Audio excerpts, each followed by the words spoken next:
Cube Radio.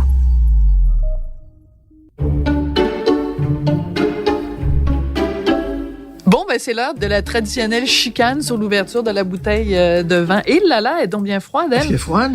Et complètement congelée. Moi, c'est tout ce que je demande au vin blanc, c'est d'être froid. Le restant, je m'en fous totalement. Écoute, je suis... Toi, tu aimes ton vin froid et ta femme chaude. Oh là là là là! Je suis mal à l'aise aujourd'hui parce qu'on reçoit deux invités Oui. qui, chacun de leur côté, Oui. animent des émissions où ils reçoivent des gens à manger. Oui. OK, puis Entre bon, autres, ouais. puis Oui. Kim Thuy, elle avait un restaurant. Ben oui.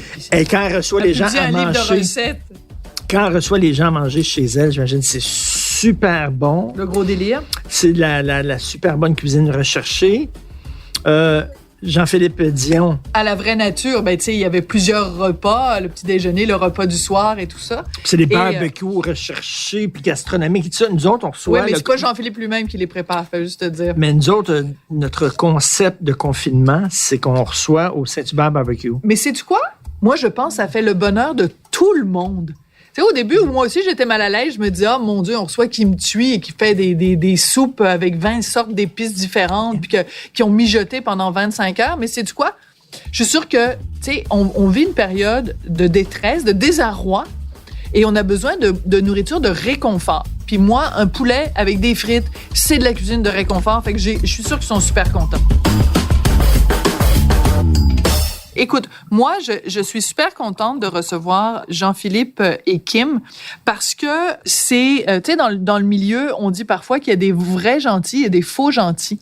Et Jean-Philippe et Kim sont des vrais gentils et ils ont quelque chose de très particulier, c'est que c'est des gens qui ont une vie publique. Tu sais, Jean-Philippe, c'est un animateur super apprécié et tout ça. Kim, elle vend des millions et des millions de livres et c'est des gens qui sont tous les deux très pudiques. Je trouve que c'est quelque chose qu'ils ont en commun.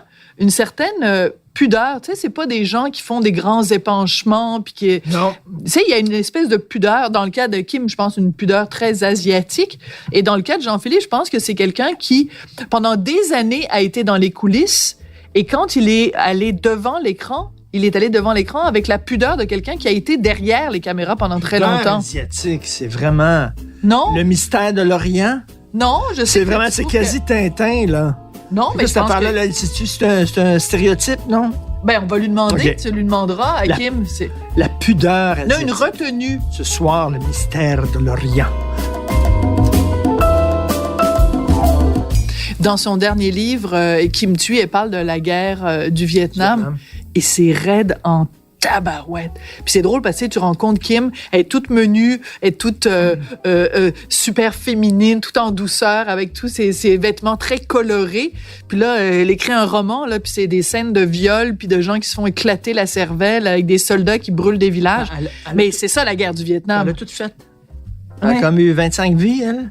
Oui, Qu'est-ce écoute, que tu dis, là? Dis-moi. Avocate, interprète, couturière, restauratrice, auteure, animatrice.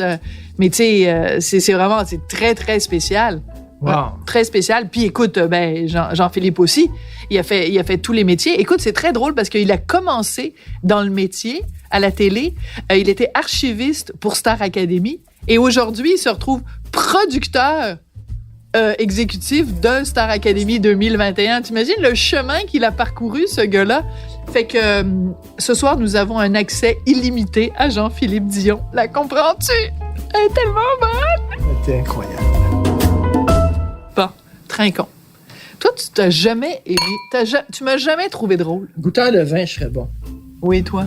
Moi, je pourrais te dire, Non. est-tu froid ou il est pas froid? C'est tout. OK. Sais-tu pourquoi tu serais pas bon dégustateur de vin? Parce que quand tu fais une dégustation, tu fais...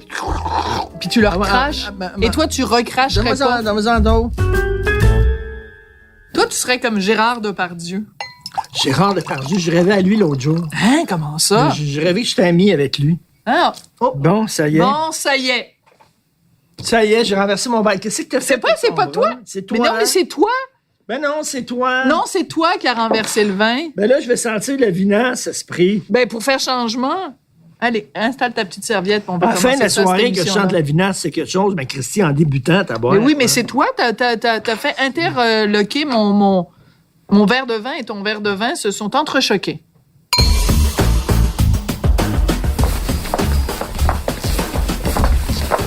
Moi, je pensais que j'étais en retard au magazine. Non, moi, je suis en retard. Allô! Mon Dieu, Il y a des c'est belles assiettes! oui. C'est pas une blague! La plus belle salle de conférence que vous avez vue de votre vie. En plus, avec des petits Gucci. Ben là, Non, mais il y a une nappe blanche, c'est quand même quelque chose. Non, mais des vraies belles assiettes. Ah, je savais! Ça vient d'où, de qui? Je peux-tu voir tout de suite? Regarde, je suis tout regardez derrière! Oh, c'est quoi? C'est England! c'est drôle parce qu'on disait en bas, tu sais, j'espère qu'on va manger dans de la belle porcelaine. Non, moi, je pensais pas qu'on mangeait pour vrai, Ah oui, là. c'est vrai? Tu pensais que c'était juste de la décoration. Oui, que c'était... Et Ouais. là, je disais que je stressais parce que, tu sais, dans vos émissions respectives, vous recevez, tu sais, vous receviez des gens à souper et tout ça. Ouais. Et bon, t'es une ancienne restauratrice, donc j'imagine on mange très bien. Et toi aussi, là, on avait l'air tellement bien mangé dans ton affaire. Là, ça va être de la rôtisserie Saint-Hubert. C'est parfait.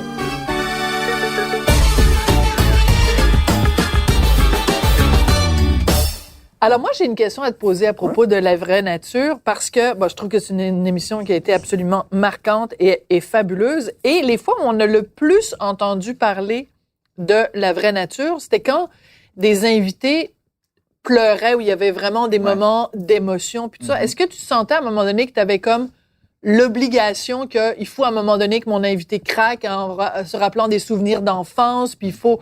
Est-ce que tu as senti ça à un moment donné? Mais tu sais, la critique qui m'a le plus tapé sur le chou de la première saison, c'était quand je lisais que La Vraie Nature, c'était une émission où les gens pleuraient. Tu sais. Oh, je suis Parce désolée de te poser cette question-là d'abord. Non, mais Je veux c'est pas vrai. te faire pleurer, Jean-Philippe. Ah non, mais là. pas du tout. Non, mais pas du tout. Mais c'est comme si, tu sais, mon but n'était pas de faire pleurer, mais ce que j'aime, moi, quand je fais une émission, c'est que je veux pas être dans une zone de gris, tu sais. Je veux être soit dans le noir ou dans le blanc. Parce que le gris, c'est très plat. Tu sais, il se passe rien. Tu sais, si quelqu'un a une émotion mais l'exprime pas trop, j'aime, tu sais, si tu me parles de la colère, ben, je veux que tu sois en colère. Bien si sûr. t'es triste, ben, j'ai le goût que tu sois triste. Je veux que les émotions, on les vive. Puis Écoute, surtout à la je vraie. savais pas. T'aurais dû me Avoir le su, dire. je te l'aurais ouais, dit. t'as Non, mais pas t'étais pleuré. J'aurais pleuré plus fort. Ben non, mais Marie-Mé a pleuré. Ben non, c'est pas vrai. Mais non, mais c'est ça. Mais j'aime ça, en fait, quand les invités ont une vraie émotion, puis on fait pas juste la nommer, mais on la vit, puis on la sent. Tu sais. Moi, c'est ça mon Parce but. que nous, quand on le regarde, on le ressent aussi. Ben, exactement. Sinon, si tu me fais juste me raconter une émotion de façon cérébrale, c'est très plate pour le téléspectateur parce que je le vis Tout à pas. fait. Donc c'est ça. Mais ça m'a fait réaliser quand même que c'est vrai qu'à un moment donné, peut-être que c'était trop pleurnichard puis qu'on était peut-être trop dans des souvenirs difficiles. Donc, entre la première et la deuxième saison, Il y on a a eu une changé évolution. ça. On a Ouais. ajouté du rire, on a ajouté de la joie. J'ai sorti aussi plus de questions sur des souvenirs joyeux puis tout ça. Puis ça a changé un peu, je pense, le mood de l'émission. Ça a fait du bien aussi. Ça a Ouais. enlevé cette lourdeur-là. Mais je t'avoue que la première saison, je trouvais ça dur de lire ça parce que moi, je l'avais pas vu comme ça. Tu sais. Mais ce qui est fou, en fait, c'est les émotions de notre enfance sont effectivement les émotions qui nous font le plus mal. Oui. Puis tu sais, moi, il y a plein d'invités à La Vraie Nature. Je pense à Julie Bélanger, l'animatrice. Elle Ouais. s'est assise dans la grange et elle s'est mise à pleurer.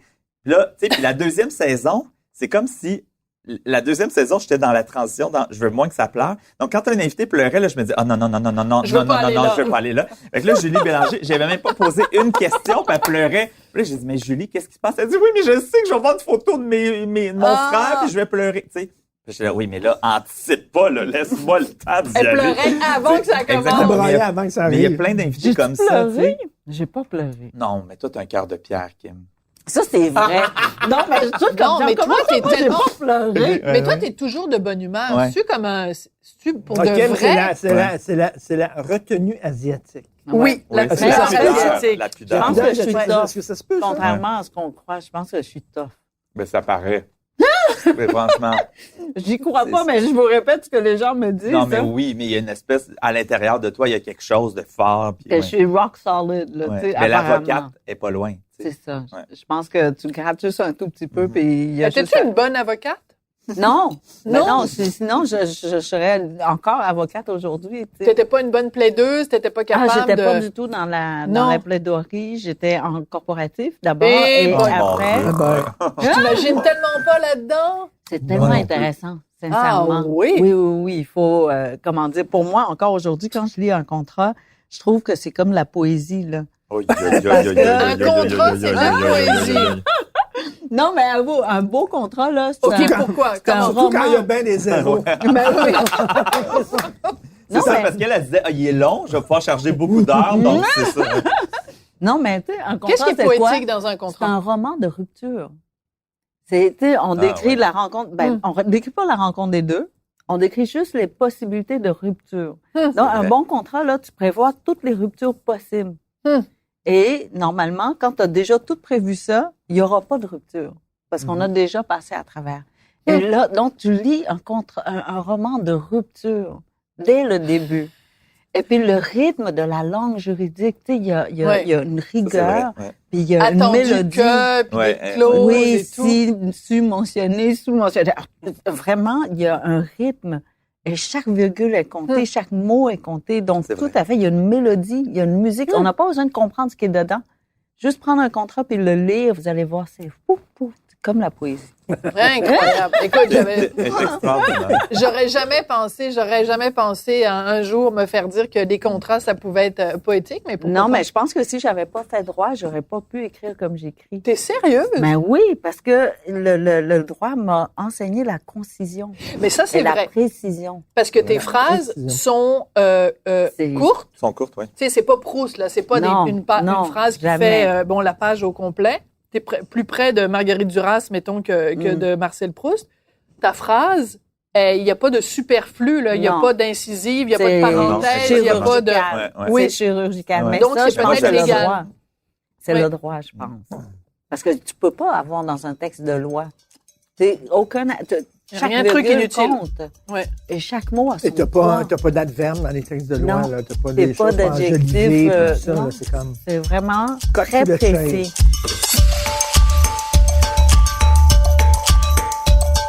Mais moi, il y a une chose qui m'a frappée parce que moi aussi, j'ai lu M. Ah oui. Et c'est dur à lire. Parce qu'évidemment, bon, tu parles de la guerre du Vietnam, c'est pas un pique-nique, on s'entend. Tu décris des réalités, tu décris des viols, tu décris des meurtres, tu décris de la violence. Ça a dû être quand même plus difficile d'écrire ça que d'écrire certains de tes autres livres, non? De trouver les mots pour décrire ces violences-là, non? Le plus difficile, c'était la recherche. Oui. C'est de lire la recherche, puis écouter la documentation, puis les documentaires et tout ça, puis d'absorber cette information-là. Mais pour écrire, non. Parce que quand j'écris, c'est pour décrire la beauté des choses. C'est jamais pour décrire l'horreur.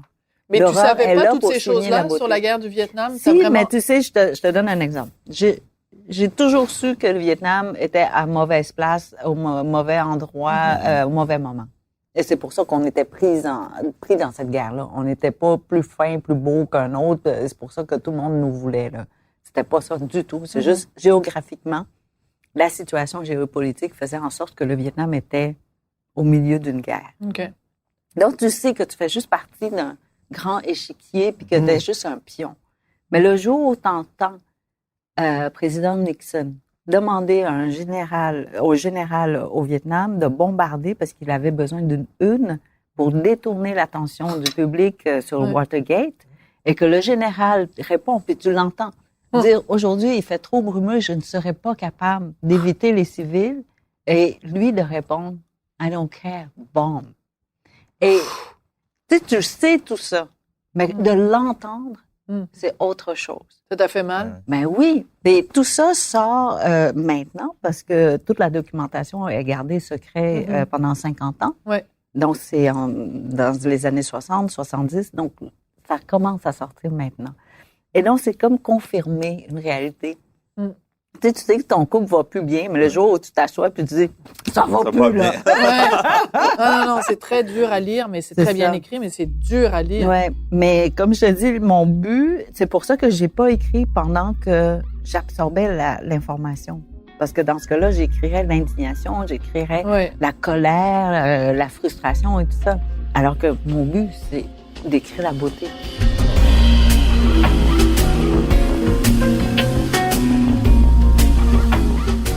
Ton fils qui est autiste, c'est quoi son rapport justement avec la nourriture, les odeurs, les couleurs, tout ça? Comment ça se transmet? La nourriture, c'est très précis, Valmont. Oui. Parce que il voit, même juste les pâtes, il n'a pas besoin de toucher, juste à regarder, et il savait le niveau de cuisson. Il sait si les pâtes sont al dente juste en les regardant. Juste en regardant. Donc, il n'a pas besoin même de toucher. Ça, c'est Valmont, d'après les liaisons dangereuses, ou quoi? Oui, Mais ouais. Valmont avec je voulais qu'il soit coureur de jupons. Écoute, j'ai raté mon coup, là. Il est aucunement intéressé. Il est pas intéressé par les filles du tout. Non, les gens en général, parce que Oui. leur toucher est, en tout cas, ils sont hyper sensibles. Donc, ça leur Oui. prend un peu de temps pour absorber les touchés, les sens en général. Oui. Donc, le temps qu'il soit prêt, la fille est déjà partie ou le gars est déjà parti. Mais donc, non, je ne crois pas. Là, il a 18 ans, là, puis je pense pas. Il est assez atteint, Valmont. Il est très autiste. Oui. Ouais. Mais c'est ça pour la cuisine, le poisson, le poulet, tout ça, juste à regarder et capable de dire. Tu sais, c'est comme les personnes qui ont un handicap, ils développent d'autres. Oui, d'autres les sens qui sont sens. surdimensionnés. Toi, tu prends soin de ton fils. Toi, tu as pris soin de ta mère. Effectivement. Ouais. C'est vraiment ça? Des problèmes de santé mentale, en fait. Ouais. Mais, Elle est avec toi? non, elle vit pas avec moi. Non, puis elle est super autonome. Elle vit dans sa maison avec mon père, puis elle conduit sa voiture, elle fait ses courses et tout ça, mais elle a développé des problèmes de santé mentale à ma naissance, en fait. Donc, moi, depuis le début de ma vie... Une sorte de dépression postpartum? Oui, puis je pense que aussi dans la famille, tu sais, on ne sait pas trop si les troubles de santé mentale sont héréditaires ou pas, là, tu sais, il y a plusieurs avis là-dessus, mais... C'est pas le déclencheur. C'est ça, mais le déclencheur, en fait, c'est ma naissance, puis il y avait donc plusieurs choses en elle. Donc, tu as Puis dû prendre soin un peu de ta mère. Ouais, c'est là. ça. À l'adolescence, quand même beaucoup, parce que surtout à l'adolescence, elle était très souvent hospitalisée. Mais est-ce que tu penses que c'est grâce à cette relation-là, ou sinon cette maturité-là que tu devais avoir très rapidement, te permet d'avoir l'oreille attentive aujourd'hui? C'est sûr, parce que j'ai développé quelque chose avec ça aussi. C'est Puis, une empathie. Mais tu sais, puis en fait, il y a plusieurs façons de réagir aussi quand il y a une difficulté comme ça. Soit que tu sautes sur cette personne-là pour l'aimer, l'encadrer, ou tu fuis. Tu sais, c'est un ou l'autre. Ben moi, j'ai comme sauté sur ma mère, puis j'ai fait, moi, je vais tout faire, puis je veux jamais regretter de pas avoir été là pour moi. Mais tu trouvais ça lourd par moment? Ben oui, c'est sûr. sûr. Mais en même temps, ça fait plusieurs fois, parce que je t'ai interviewé quelques fois à la radio sur ce sujet-là, parce que tu t'es impliqué, tu as fait un livre, tu sais, tu t'impliques avec différents organismes avant de craquer. Exactement. Et tout ça. Et à chaque fois que je t'ai parlé, ça m'a toujours frappé, Jean-Philippe, parce que je me disais, t'es quelqu'un de connu, t'animes des émissions qui sont regardées par des dizaines et des centaines de milliers de gens. Et ça prend des Jean-Philippe Dion pour parler de ça, pour enlever ce stigma qu'il y a, parce que tu me dirais, on serait les quatre autour de la table, puis tu me dirais, ta mère est diabétique ou ta mère a des problèmes cardiaques, on serait... Mais il y a quelque chose avec la maladie mentale, les gens ont pas du tout la même perception. Parce que c'est mystérieux. Ben, c'est mystérieux, mais l'affaire aussi qui est dure, moi, dans mon cas, c'est que c'est pas moi qui a la problématique. Donc, j'en parle au nom de ma mère. Puis, tu sais, c'est ma mère que je trouve vraiment généreuse d'accepter, elle, que quand maintenant elle va à l'épicerie, ben là, la madame, la caissière, a fait, c'est la mère de Jean-Philippe Dion, elle a un problème de santé mentale. Tu comprends? Tu sais, c'est pas évident pour elle, mais là. j'imagine que tu lui as demandé la permission avant d'en parler, puis, là. Je rentrerai jamais dans les détails, puis tout ça, de ce qu'elle vit, puis comment, puis tout ça. Mais c'est quand même, pour elle, c'est quelque chose. Puis des fois, je me remets à sa place, puis je me dis, hey, moi, j'aurais-tu envie que quelqu'un raconte en entrevue comment moi je me sens? Non. Ça me tenterait pas. Mais donc, je trouve que ma mère fait un pas de géant, elle, en donnant cette permission-là, puis que moi, je puisse en parler. Puis moi, ça donne un sens un peu à mon métier. Parce qu'il y a eu un moment, tu sais, où je trouvais que c'était un peu vide ce que je faisais, là. T'sais. Ah oui? Pourquoi? Ouais, beaucoup. Ben, quand j'ai fini Accès illimité, tu sais, qui était donc une émission où je suivais des vedettes, des artistes un peu partout, puis ça, je trouvais, je me disais, hey, c'est ça, je vais faire toute ma vie, moi, de courir après un artiste pour qu'il me raconte sa vie.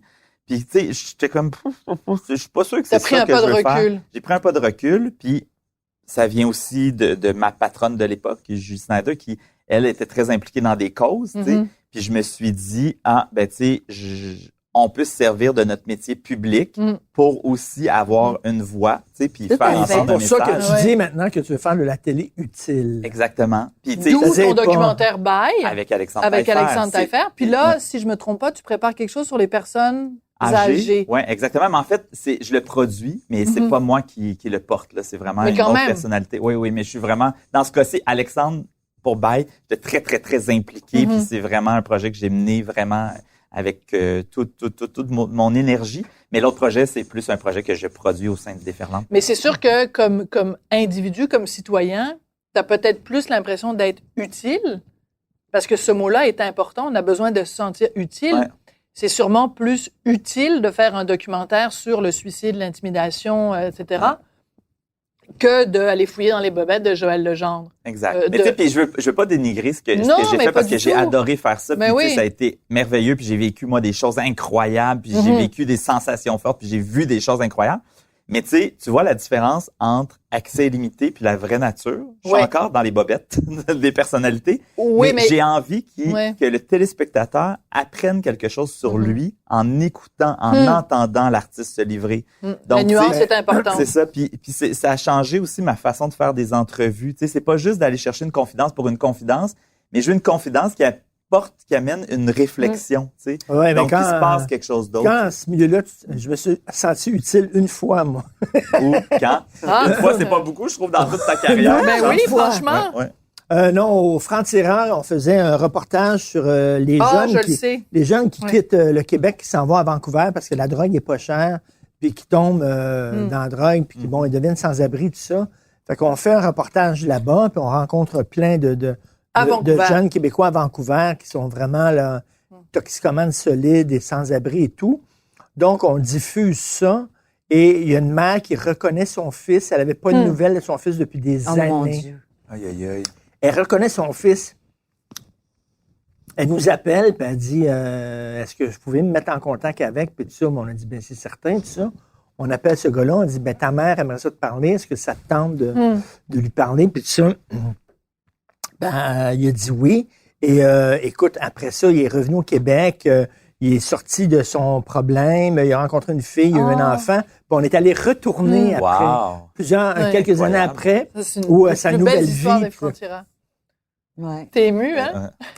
Ah non, il y a de quoi, hein? Bon, regarde, c'est de ta faute, Jean-Philippe. Moi, je fais pleurer tout le monde.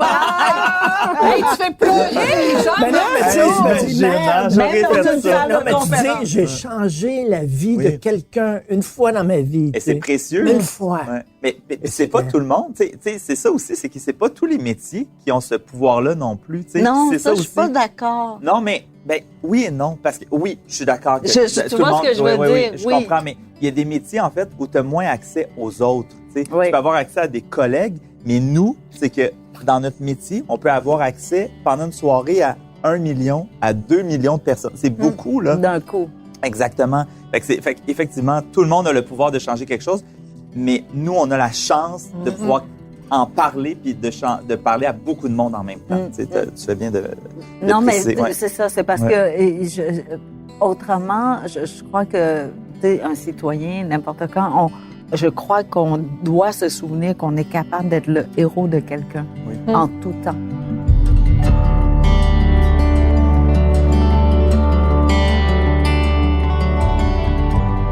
Tu sais, je me disais, vous autres qui êtes plus dans l'opinion, est-ce que vous sentez que vous avez plus un rôle dans la société, par exemple, parce que vous émettez votre opinion, parce que vous avez l'impression de faire avancer la société en émettant, en dénonçant, en critiquant? Ben, écoute, il y a plein de fois, il y a des chroniques qu'on a écrites, autant Richard que moi, qui ont eu des impacts, qui ont fait changer des choses ou qui ont, tu sais, c'est sûr que les gens peuvent regarder ça en disant, ben oui, tu fais juste donner ton opinion, mais des fois, Richard il écrit des chroniques, puis ça se retrouve à Québec, discuté à l'Assemblée nationale, puis ça fait changer des choses. Toi, à quel moment t'as senti que ça avait un impact? Hier. Ah, ben hier, c'est parce que j'ai sorti une histoire. J'ai sorti des tweets au Parlement, là. La directrice du Parti libéral du Canada qui a fait des tweets anti-loi 101. Alors, c'est important. Il y a des notions qui sont importantes de rappeler. Donc, c'est pas juste de l'opinion, c'est de l'opinion sur des choses qui ont un impact sur la société quand même. Moi, le plus beau compliment que je peux recevoir, c'est, ça m'arrive de temps en temps, des gens qui m'écrivent ou qui me parlent, c'est on a lu votre chronique en famille, puis on a débattu là-dessus. Tu sais. C'est ça, moi, c'est pas j'ai raison, pensez comme moi, je lance un débat, puis j'espère que il y a des gens à la job, « Hey, as-tu lu, qu'est-ce que t'en penses? » Blablabla, puis ils discutent de ça au lieu de parler de la température puis parler du retour des expos. Ouais. Ils ont discuté de ce sujet-là pendant quelques minutes. There you go, ma job est faite. C'est pas, j'ai raison, mon opinion ne vaut pas plus que l'opinion de plein de citoyens qui sont allumés, informés.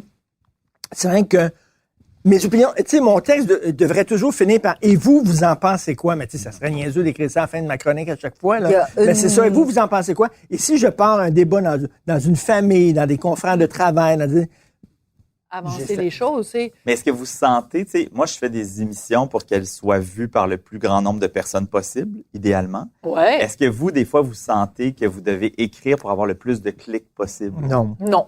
Ben, non. Mais ça n'a jamais changé avec les années, votre façon d'écrire? Moi, je sais comment je pourrais avoir plein de clics, là. Ouais. Okay, mais oui. Je le sais, là. Je penserais comme tout le monde. Je penserais comme tout le monde. Je dirais à tout le monde en parle, puis je répéterais ce que tout le monde dit en disant « Oh mon Dieu, ça se peut-tu, j'ai été offensé par telle affaire, puis on devrait faire attention parce qu'on dit. » Puis là, les gens applaudiraient, tout le monde en parle, puis je serais Gino Chouinard, là. Je suis une vedette énorme, là. Moi, au contraire, je paie le prix de mon honnêteté et de ma franchise. Et je sais fort bien, là, je pourrais être demain matin, je pourrais être le chroniqueur le plus aimé au Québec. Mm-hmm. J'écrirais là, sur « Ah, c'est effrayant ce qui s'est passé. » Puis tout ça, là. Puis avec beaucoup de pleurnichards, puis ça, les gens diraient « T'es tellement fin, chanter tellement beau. » Pas le goût de ça, moi. Je suis franc, tout le temps, je pense que je dis « T'aimes ça, c'est correct. T'aimes pas ça, t'aimes pas, je m'en fous. » OK, j'ai une question. Oui, vas-y. Après toutes ces années, je ne sais plus combien d'années ou combien de chroniques que vous avez écrites depuis le temps, est-ce qu'il y a des moments où vous retournez en arrière et dire « Ah, j'aurais pas dû » ou « je n'ai plus la même opinion » et que vous l'écrivez et que vous retournez sur ce que vous avez écrit?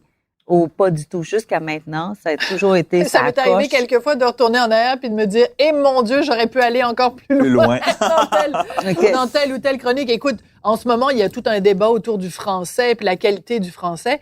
Puis je suis retournée récemment voir une chronique que j'ai écrite il y a 8 ans où je disais « Attention, le centre-ville de Montréal, là, bientôt, ça va parler anglais partout. » Ben, cette chronique-là, je la réécrirais aujourd'hui, je dirais exactement la même chose. Puis quand je vois les gens qui viennent de se réveiller aujourd'hui, « Ah, le français est menacé. » Ben, ça fait des années qu'on écrit là-dessus. Ça fait des années que Richard et moi, on écrit sur la rectitude politique qui est étouffante. Puis là, arrive l'affaire de l'Université d'Ottawa. Puis là, il y a plein de gens qui viennent de découvrir qu'il y a de la censure. Et là, la presse commence à écrire des textes. La presse Radio-Canada en disant « Il y a de la censure sur les campus. » Ça fait 15 ans que j'écris ça. Ça fait 15 ans que j'écris ça. C'est que, et je regarde pas, je lis pas mes anciens textes. Moi, je suis tout le temps... Par en avant. Non, mais même, tu sais, juste l'évolution. C'est pour ça que, tu sais, on m'a demandé, est-ce que tu traduis tes propres livres ou, je sais pas, vers l'anglais? Puis j'ai dit non. Parce que si je retournais dans le livre pour traduire, je changerais des choses parce que je ne suis plus la même personne. Je ne suis même plus d'accord avec mon moi-même d'il y a 10 ans. Donc, c'est pour ça que je vous ai posé la question. Est-ce que, en retournant en arrière, est-ce que vous voyez que vous avez évolué vous-même dans vos idées, dans votre positionnement et tout ça, et dire, j'aurais fait ça différemment ou pas? Si à 50 ans, tu penses comme tu pensais quand tu avais 20 ans, tu as perdu 30 ans de ta vie. C'est sûr. C'est sûr qu'on évolue. L'être humain est en évolution. Là, oui. Et j'espère que je ne pense pas comme quand j'étais jeune. Et j'espère que si je vis longtemps, que quand je vais avoir 80, je ne penserai pas comme aujourd'hui. Parce que la vie change, les contextes changent, et tu changes. On évolue. Et tes expériences de vie changent. Mais tu as quand même des valeurs de base et des principes de base qui sont inaliénables et non négociables. Après, la façon dont tu l'exprimes ou des fois, tu as peut-être la plume un peu trop lourde ou un petit peu qui souligne un peu trop. Mais des choses auxquelles tu crois fondamentalement, tu continues à les croire 10 ans ou 20 ans plus tard. Mais toi, as-tu déjà eu des controverses, Kim? Je sais pas. Ben, je suis dans... je pense que c'est parce que comment je dirais ça? Je suis née dans une période tellement chaotique du Vietnam que tout ce que tu essaies de faire, c'est éviter la controverse, éviter le chaos, éviter le drame. Parce comme marcher dans un champ de mines puis d'essayer d'éviter les mines. Parce que le drame est tout le temps devant toi. Donc, comment faire, n'est-ce pas? Et c'est une culture où on ne peut pas dire les choses de façon frontale parce qu'on peut pas faire perdre la face de l'autre. Donc, il faut toujours tourner autour. Tu ne peux jamais dire à quelqu'un, je sais pas moi, que t'aimes pas ce que tu es en train de manger. Dis, c'est tellement gentil, mais t'es tellement généreuse de me donner autant de nourriture. Mais en fait, dans sa tête, c'est mauvais. Tu peux pas manger des fruits. Tu l'aimes pas, mon club sandwich? Non, mais tu vois. Donc, tu ne confrontes jamais dans la... Non, mais c'est beaucoup plus vicieux et sournois, en fait, parce que tu ne sais pas d'où ça va arriver. Alors que quand c'est frontal, c'est clair. Ouais. Je te dis tout de suite ce que j'aime pas. Mais et toi, t'es comme ça maintenant encore? Oui, je pense que c'est dans la culture. Je ne sais pas comment. Oui, j'ai appris un petit peu, là, après 40 ans, à dire les choses, à verbaliser, à exprimer ce qui ne fonctionne pas, mais je ne pourrais jamais être frontale. Donc, tu pourrais jamais, si jamais tu étais dans une grosse controverse, tu serais déstabilisée? Non, au contraire. Justement parce que t'es toujours en désaccord avec ce qui est autour de toi, puis il faut toujours que tu trouves le moyen de contrer ça. Et donc, je te dirais, non, j'ai été élevée à faire ça, parce que... C'est une culture qui confronte pas. Ben non, tu sais, comme... Je vous donne un exemple. Vas-y. Il y a une soldate de 92 ans là, que j'adore. Et elle m'a raconté que quand elle a commencé à être dans la résistance, elle a parlé de son vêtement à une collègue, puis elle a dit, tu sais, ça commence à se déchirer, ça s'usait et tout ça. Puis elle venait d'une famille bourgeoise quand elle a rejoint la résistance. Et l'autre femme qui était plus expérimentée dans le Parti communiste a dit, mais tu peux pas dire ça.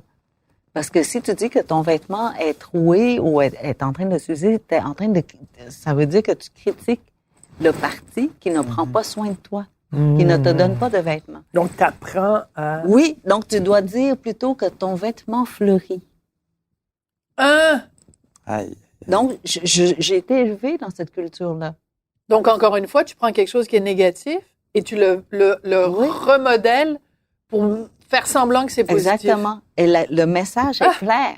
Tout le monde comprend que son vêtement est déchiré. Mais tu ne peux pas le dire de façon frontale. Mon vêtement fleurit. Bon, mais la prochaine fois que je vais avoir un trou dans mes chaussettes ou que je vais avoir des jeans troués, je vais dire, mon jeans a fleuri.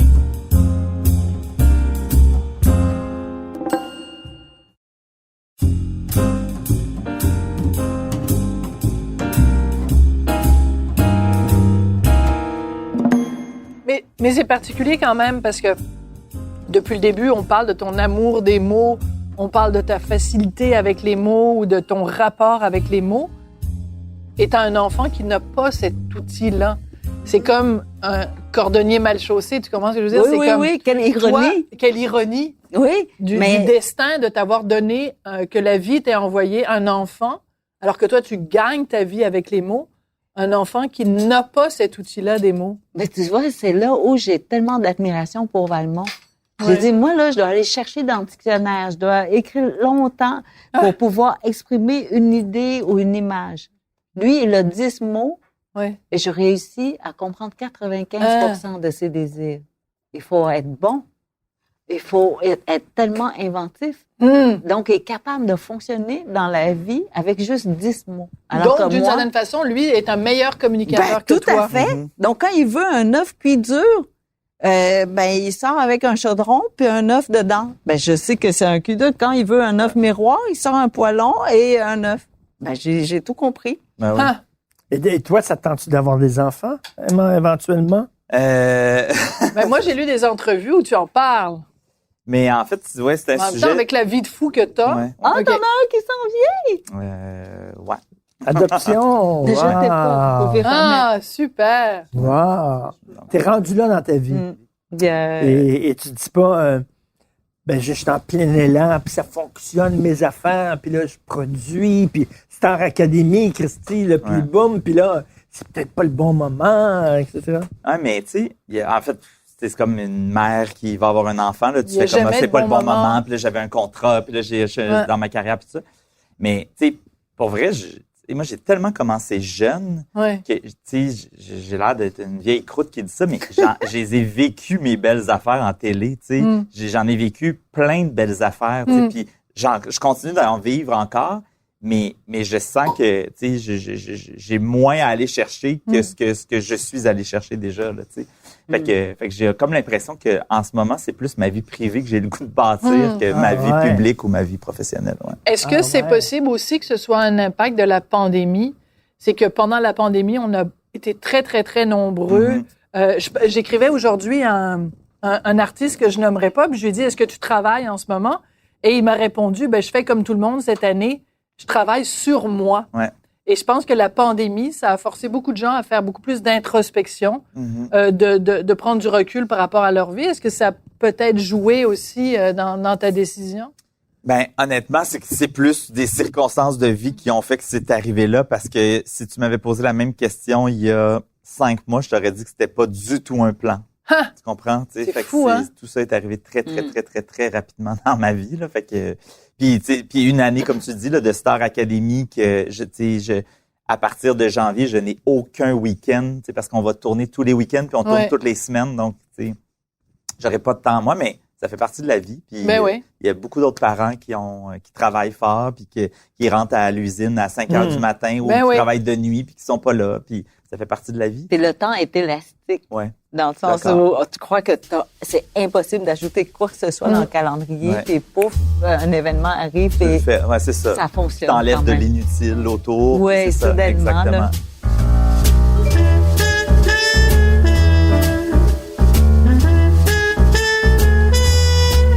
Une question, puis je veux pas que tu me dises qui, je veux pas que tu me nommes de nom. Mais est-ce que ça vous est déjà arrivé, et toi aussi, Kim, parce que tu voyages beaucoup puis tu rencontres plein de gens, de rencontrer quelqu'un que tu aimes beaucoup, pour qui tu as énormément de respect, puis de trouver que c'est une personne bien ordinaire, puis d'être déçu. Juste des initiales, on veut juste des initiales. Moi, ça m'est arrivé d'interviewer des gens, puis j'étais tellement content de les interviewer, j'avais les mains moites, puis tout ça. Puis finalement, non, Spike Lee, là. J'ai trouvé tête comme c'est qui. Bertrand Tavernier, j'adore ses films, j'ai vu tous ses films 3 fois. Puis trouvé froid, fendant, pas intéressant. Non. Un peu, non, mais c'était longtemps en coulisses de la télé, là. Ben oui. Fait que t'as dû voir des affaires quand tu dis, non, mais il y en a plein. Moi, en fait, c'est surtout des gens pas généreux. T'sais. Ça, c'est incroyable. Un artiste ou une personnalité publique qui va venir dans une émission puis qui va mettre plein de limites, puis qui voudra pas, puis que ça y tente pas, puis qui veut rien faire. Ça me déçoit. T'sais. Parce que je suis comme... Puis j'en dirais que je radote tout le temps, mais c'est un privilège d'être dans la télé. Mais totalement. C'est un privilège d'être là dans cette émission-là, puis de parler, puis de t'adresser à tant de monde. Puis ça va peut-être te faire vendre des livres, des disques, des billets de spectacle. Fait que, tu sais, moi, je te donne ce privilège-là, mais ce que je te demande, c'est d'être généreux. Mais oui. Puis si ça te tente pas, reste chez toi, tu sais. Puis avec les années, moi, je voulais tout le temps comme booker, comme des gros noms, tout ça. Puis je me rendais compte que le gros nom, il est souvent décevant.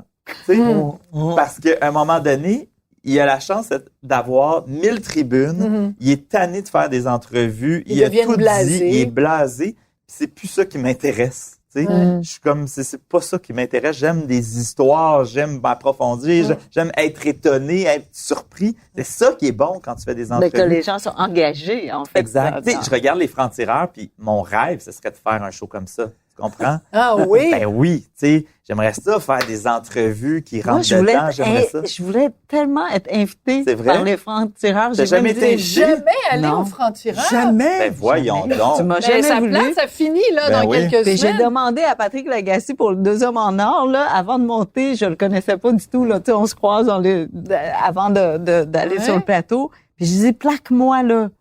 J'aime ça, je suis capable, plaque-moi. Puis il y a personne qui me plaque, même pas Nathalie Petrovski. Sais-tu quoi? Il me reste une entrevue à faire. Bon! Je te jure, ça se termine après 23 ans. Tout est booké, Ça se termine après 23 ans. Je veux que tu sois dur avec moi, là. Est-ce que tu vas c'est du doux, je veux pas y aller, là. Tu vas la plaquer? Il me reste une personne à Richard, booker. si tu me plaques pas, j'y vais pas, là. Faut que tu me promettes que vraiment, là, tu sors. Mais Kim, je t'aime. T'es gentil, tout le monde t'aime, t'es une femme adorable. Pose-moi des questions difficiles, là. Non, mais sur quoi on peut mais qu'est-ce qui est controversé pour toi? As-tu vraiment des sujets controversés? Tous les sujets peuvent être controversés. Tous les sujets sont importants et tous les sujets ont au moins 2 points de vue différents.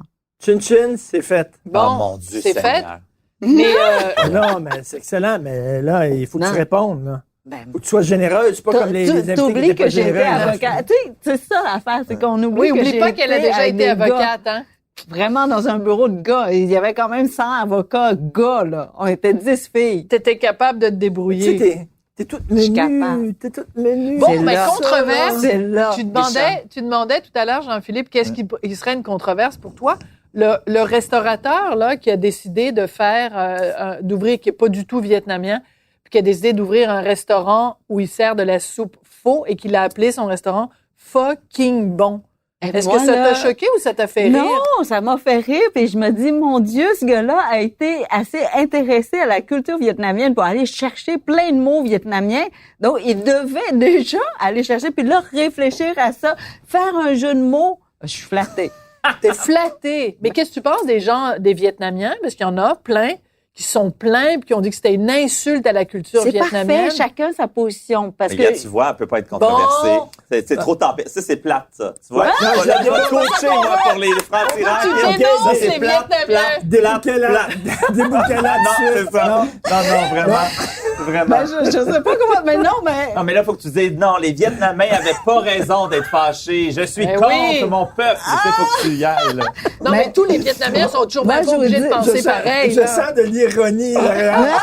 Jean-Philippe, ironique, là. Non, mais je comprends. Moi, être à ta place, je voudrais pas avoir cette réponse-là. Mais qu'est-ce que tu Je dis voudrais que tantôt? il se passe J'aime quelque le chose. blanc ou le noir, Ouais. pas le gris. Exactement. ce que Ouais, j'ai c'est dit, ça. c'était gris. Ben oui, là, t'as Ben dit oui. un bar, puis Ben t'as oui, dit l'autre puis de bar, ça l'autre. finit par être gris. Tu sais, tu comprends? Ben Du oui. noir et du blanc. Ah, Ça t'es fait trop pas- Ça, mais je conciliante. comprends C'est ça. ceux qui pensent ça. Ouais. Ça, c'est plate, du gris, ça. c'est bien plate. Ça fera pas la clip, tu comprends? ça, dans Ah, le montage, on j'aurais l'enlève, coupé. ça. Ouais, Ah, mon exactement. Dieu. Ouais, Non, je on sais a pas un comment être producteur controversée, ici, là, là. finalement. C'est ça.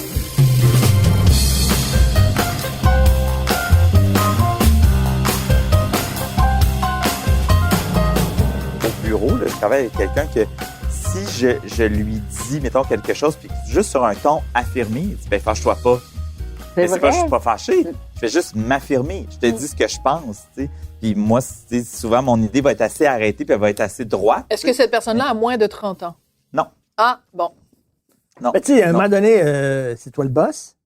Ben, un des boss, là. Ben, tu sais, à un moment donné, tu Il y a sais, Benoît, où c'est que tu vas aller, puis tout Ouais. ça, puis des fois, Mais, ouais. t'es dans un rush, t'as peut-être moins de patience, etc. On dirait qu'ici, il faut flatter tout le temps Mais les moi, je suis pas gens, bon là-dedans, puis- tranquille. Ah mais- ah non, mais c'est Fait ça. qu'il y a un patron Ouais. sévère, Moi, là. Mitsu Gélina, avec qui j'ai animé Oui. à la radio, m'a déjà dit, tu sais, Jean-Philippe, les humains ne sont pas des robots. On dirait que des fois, Oh! tu penses ça. Parce que moi, c'est comme... Mais pour moi, c'était clair, là. C'était comme, pourquoi elle niaise avec ça? Pourquoi elle a pas compris, tu sais? J'ai pas de patience. C'est vrai. Toi, tu Mais dois être du moi, genre faut- à faire ça avec tes Moi, doigts, faut que comme ça aille vite, Denise là. C'est Filiatro, comme là. Ouais. déguédine, là. Tu sais, je l'ai dit une fois, là, on peut-tu avancer? Ah oui, sauf on que- découvre le côté sévère de Jean-Philippe Non, mais Dion. je suis intransigeant, mais en même temps, les gens, je pense, aime ça. Intransigeant ou impatient? un peu des deux, je pense. quand même. Exigeant. Exigeant. Mais je pense que les gens, tu sais, puis comme producteur, ta force, c'est de bien t'entourer. Tu sais, Ben c'est oui. d'avoir du bon monde pour travailler avec toi. Mais je pense que les gens, moi, ça les motive quand même de travailler avec des gens qui vont avoir des réponses. Je trouve qu'il y a beaucoup de gens mous dans notre société. Ah, tu ça, sais. on déteste Donc, ça. qu'est-ce que tu préfères? Est-ce que, tu sais, à un moment donné, dans la vie, il faut qu'il y ait quelqu'un qui tranche. Parce Oui. que s'il y a personne qui tranche, on tourne en rond. Tu sais. Il n'y a pas de direction. Fait que la bouteille, on la veut-tu à droite ou à gauche? Ben, ça prend quelqu'un qui va le dire. Ouais. Puis j'ai réalisé, moi, qu'il y a des gens qui ont peur de trancher parce que tu Ouais. déplais. À partir du moment où tu te prononces, tu déplais à 50%. Mais Bon, tu sais, ben il y a voilà, beaucoup- welcome to my world, Jean-Philippe. Oui, je comprends. Parce que mais nous, c'est ça qu'on fait. On dit, ben c'est ça mon opinion. C'est je ça. comprends, ouais. Puis après, c'est sûr Mais avec qu'il y a... quelques gouttes de tabasco, mettons autour. Ben, oui, Ben, On va j'aime dire à la ça, bouffe. j'aime ça que les choses goûtent. Ouais. Puis en même Hein? temps, c'est stimulant. Moi, j'ai toujours aussi, moi, comme employé, aimé travailler avec des gens qui ont une vision, qui avaient une direction, parce que c'est ça qui est motivant. Tu as le goût de travailler, tu as le goût de te défoncer pour ces gens-là, parce que tu sens qu'ils t'invitent tu veux à que le aller plus loin. capitaine du bateau sache dans quelle direction il va. Exactement. Puis Mais donne-moi il y ta a direction, plusieurs puis je vais y sortes de aller. leaders, par Oui, contre. mais je suis On m'a d'accord. dit que, ben, en tout cas, apparemment, moi, c'est plutôt l'allégeance. Les gens veulent me porter. Mm. Alors, tu veux aller là, on va t'aider, puis on va y aller. Mais Ouais. je dirige pas, je suis pas très Je bonne comprends, pour je diriger. comprends. Ouais. Ouais. Tu vois? Donc, j'ai une idée. Ouais. Je veux ça. Puis je suis la première à dire, ben finalement, je suis démissionnaire, puis je le fais plus. Puis c'est les autres qui font comme, non, on y va, puis on va te porter pour que. Mais moi, l'idée d'un comité, là, là-dessus. Le comité, là, on va décider en comité, on va créer en comité, mais ça se peut pas. Tu peux pas être un comité pour prendre une décision, misère. Ça se peut pas. Tu iras jamais en politique, toi, Jean-Philippe. Jamais. Mais la ligne de parti. L'art, c'est dictatorial quelque part. Là. Il y a un artiste qui a une vision. Ben oui, mais c'est ça. Le réalisateur, le Kubrick, là, tu regardes son film, là, tout est dans sa tête, tout est pensé. Il n'a pas le temps de dire « Ah, je veux prendre en considération ce que tu penses, toi. » Non, je m'en fous. Son film est dans sa tête. Fais ce qui est dans ma tête à moi. Exactement. C'est ça, l'art. L'art, c'est pas une démocratie. Pas du tout. Les artistes sont tous des dictateurs en puissance. Ben oui, mais tout à Picasso et tout, oui. je pense. Je suis contente de faire un art qui est solitaire. Mais je vous donne un exemple, là. J'avais envoyé, le manuscrit avait été révisé et vraiment, là, ça s'en allait. De ton chez dernier l'imprimeur, livre? Là, celui-là, là, M. Et on m'a même imprimé, là, en épreuve, là. Ouais. Tout le texte est terminé, là. Je faisais juste relire. Les bleus, on appelle ça les bleus, Ouais. Peser sur le piton, puis ça partait chez l'imprimeur. Puis comme ça, en relisant, au milieu du livre, j'ai dit, ça marche pas. On rouvre le livre. Quoi? La panique.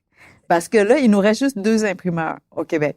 OK, pour tout le Québec. Ah, ouais. Et ils ne pouvaient pas me bouger parce que c'était un peu volumineux, donc il n'y avait pas d'autre date où ils pouvaient bouger la commande.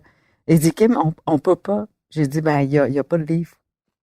On ouvre ou on n'ouvre pas. Tu vas être une dictatrice. Mais qu'est-ce que tu voulais changer? C'était quoi? Le livre au complet, j'ai enlevé 10 000 mots sur 35 000. Qu'est-ce que t'as enlevé? La panique, parce que chez l'imprimeur, c'est beaucoup, là, le tiers, même pour le prix. Ben prix n'est plus le même. C'est plus le même volume, là. Qu'est-ce que t'as enlevé? Beaucoup. J'ai juste tout enlevé. Mais pourquoi? Parce que tu n'étais pas sûr de ce que tu avais écrit. Non, à la relecture, je fais comme, ben, c'est pas dans cette direction-là.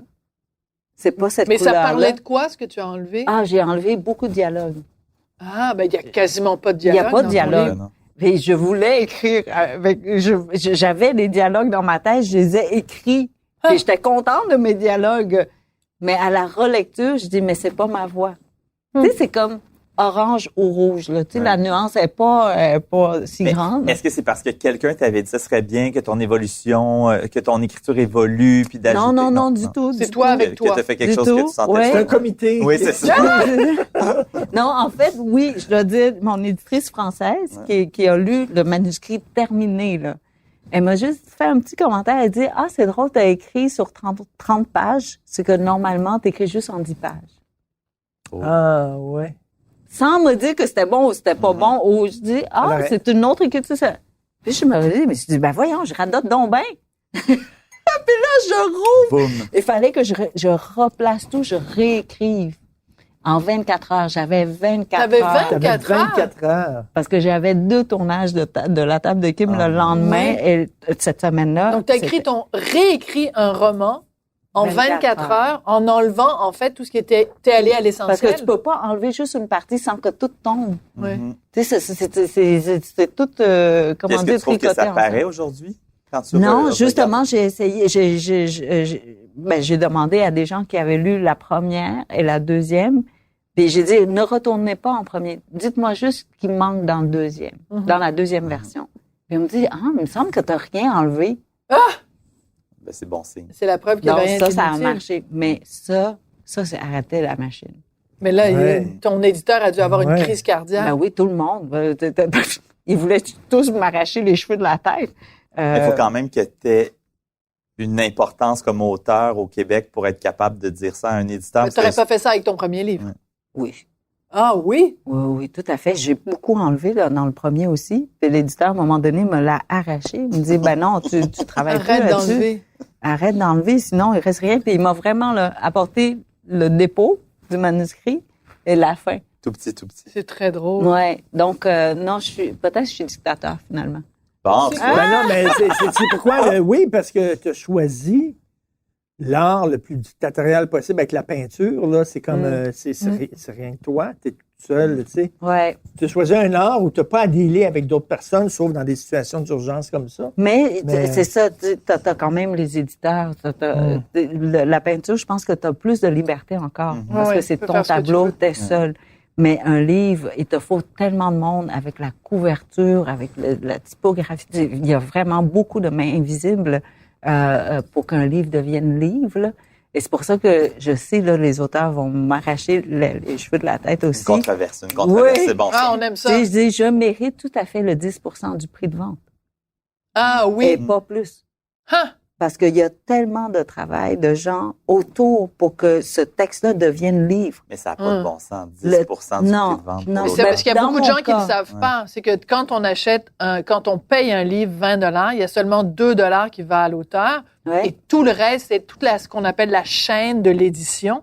Ouais. Mais il y a beaucoup de gens qui ne le savent pas, qui pensent qu'ils achètent un livre 20 $, puis c'est 20 $ dans les poches de Kim Thuy, mais c'est pas ça. Non, c'est 2 $. Et vraiment, pour moi, je mérite que ces 10%-là, et pas plus. Parce que peut-être pour un autre auteur qui est autonome, qui n'a pas besoin d'autant d'aide, là, mais dans mon cas, il y a une correctrice, il y a une réviseur, il y a une... Non, mais quand même, c'était pas de toi, je m'excuse, c'était à la base, c'était pas de toi, il n'y aurait rien, il n'y aurait pas d'éditeur, il n'y aurait pas de...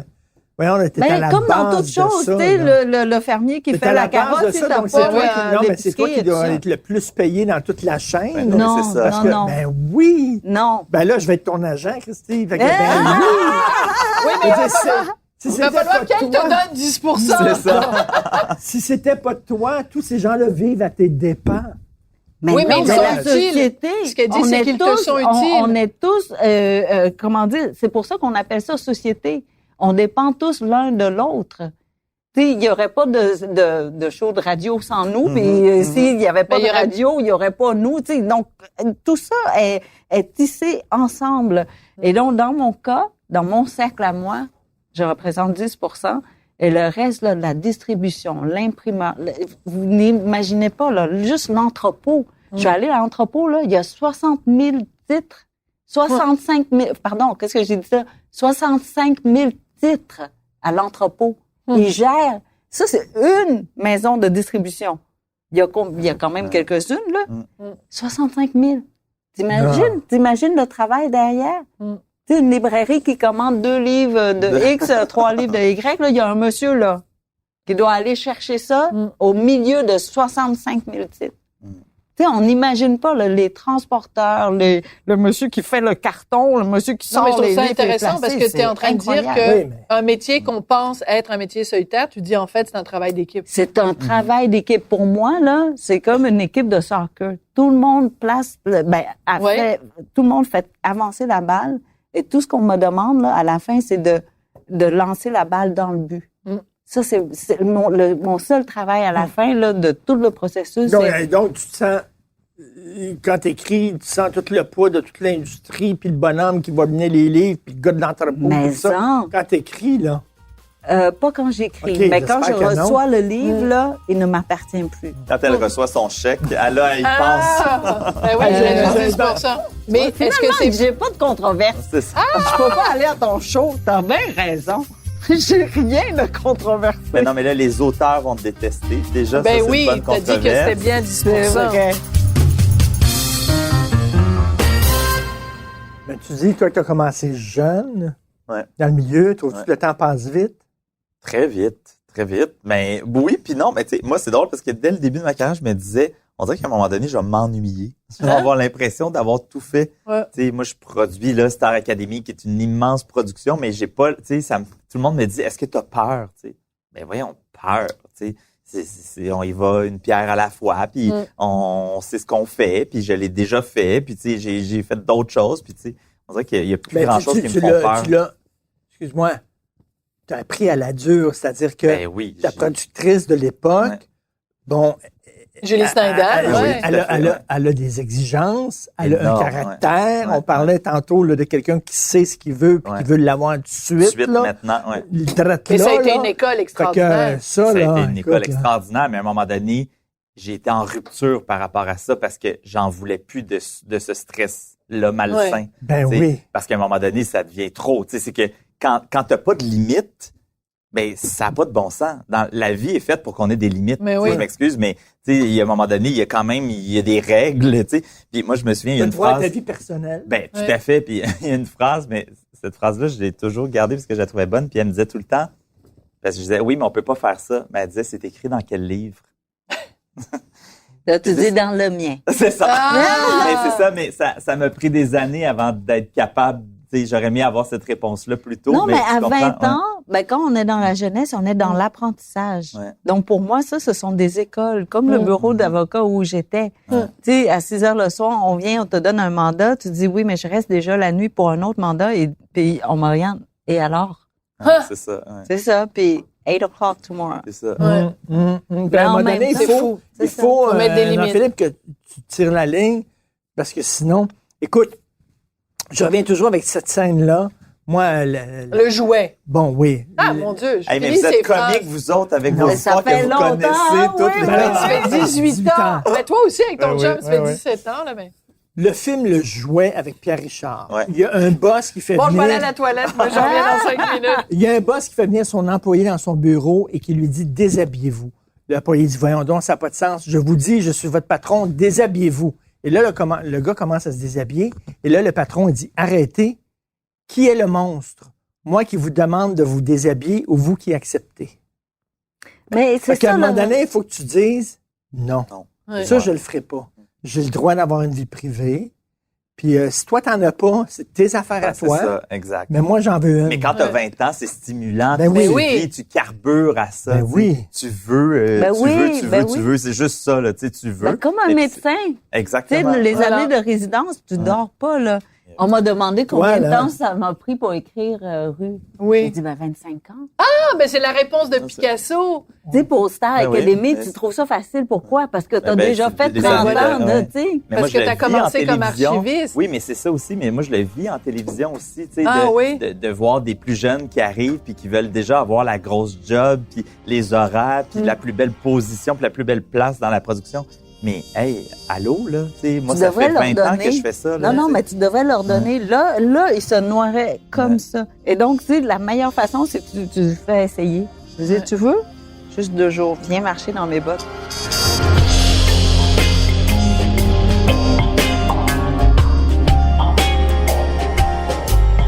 Est-ce qu'on peut parler de Marie-Pierre Morin? Certainement.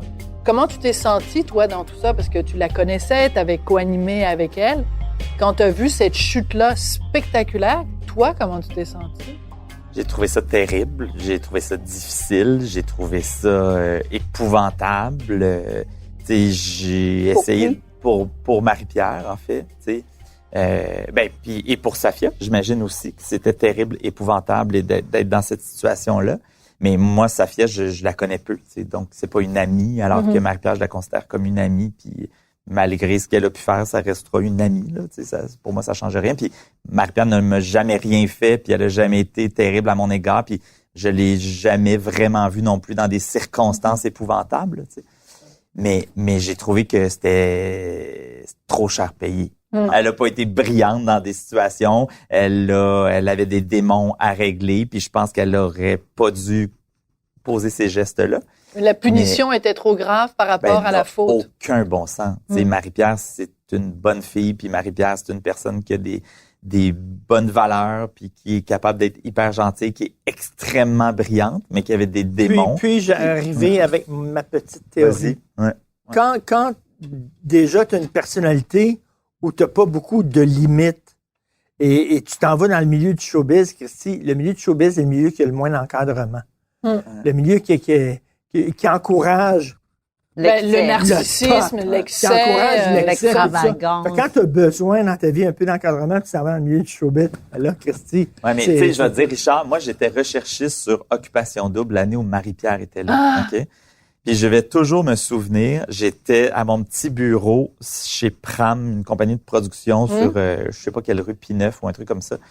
Puis Frontenac, je sais pas trop. Puis Marie-Pierre est arrivée, il pleuvait à Sio cette journée-là. Elle était en petite camisole blanche, tu sais, et est arrivée complètement détrempée. C'était l'ouragan, là, tu sais, il pleuvait. Elle est arrivée dans le hall d'entrée, petite camisole blanche, avec sa face, son énergie. Puis je me souviens que le producteur a fait, on l'a. tu sais. Mais elle a donné un show dans le hall d'entrée, elle est arrivée, elle n'est pas allée changer. Tu sais, puis c'était pas vulgaire, là, c'est juste une belle fille qui a de l'énergie puis qui était juste comme tout mouillée puis qui assumait ça. Mais on a dit, on l'a, tu sais, ce personnage-là, on l'a parce que c'est ça qu'on veut dans notre télé, tu sais. Fait que c'est ça aussi. Puis je dis ça, puis ça n'enlève absolument rien au geste qu'elle a fait. Puis c'est pas un geste normal dans la société de mordre quelqu'un. On s'entend, là, c'est pas normal. T'sais. Un lieu public, oui. Oui, c'est dans un lieu public, oui, c'est ça. Mais tu sais, c'est pas normal, puis personne devrait faire ça. Puis mais Marie-Pierre n'a pas fait ça parce qu'elle est une personnalité publique. Elle a fait ça parce qu'elle est comme ça. C'est ça. Donc, moi, je pense que ce qui est encore plus grave, c'est quand tu utilises ton pouvoir public parce que tu es connu, puis que là, tu traites mal les gens. T'sais. Mais dans ce cas-ci, c'était même si elle n'avait pas été connue, c'est la même Marie-Pierre qui est arrivée à Occupation Double, qui était zéro connue, puis qui était flamboyante. Est-ce que toi, tu as des contacts avec elle depuis ce temps-là? Oui, tout à fait. Oui? On s'est parlé. Oui. Ton amitié a survécu à cette histoire-là. C'est super. Mais en même temps, c'est tout en ton honneur. Ouais. Marie-Pierre et moi, on n'a pas c'est une amitié professionnelle là, quand même. Je l'aime beaucoup, puis tout ça, mais on se voit pas en dehors de nos carrières vraiment. Là, mais on a vécu des choses très, très intenses ensemble, donc c'est sûr que ça rapproche. Ouais. C'est ça. Mais moi, je trouve ça beau aussi, quelqu'un dans la vie qui fait « Hey, tu sais, faut que je change. » Ouais. Faut que je travaille sur moi-même. C'est ça, exactement. Puis, tu sais, je l'ai senti rapidement comme ça. Ouais, ça, je trouve ça super aussi.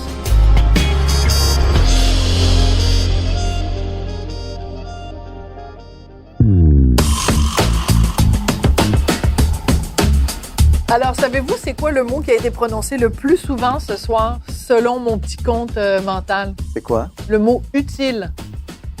Ah oui. L'importance d'être utile, et je pense que c'est là-dessus qu'on va trinquer. Merci beaucoup. J'espère que ce balado sera utile à ceux qui vont l'écouter. Ouais.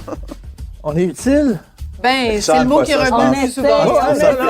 Richard, c'est un cynique. Je suis habituée. Y a-t-il une controverse? Ça finit ça avec une controverse.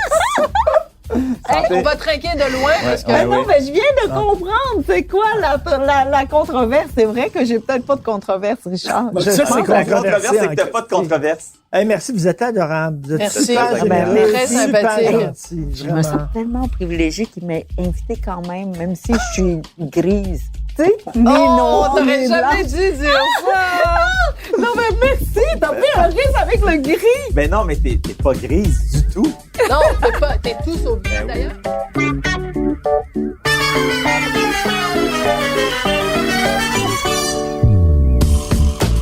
Vous avez écouté le balado Devine qui vient souper avec Richard Martineau et Sophie Durocher. À la recherche, Hugo Veilleux. Au montage, Philippe Seguin. Prise de son et co-réalisation, Anne-Sophie Carpentier. Chef réalisateur, Bastien Gagnon-La France. Une idée originale de Mathieu Turbide. Une production Cube Radio.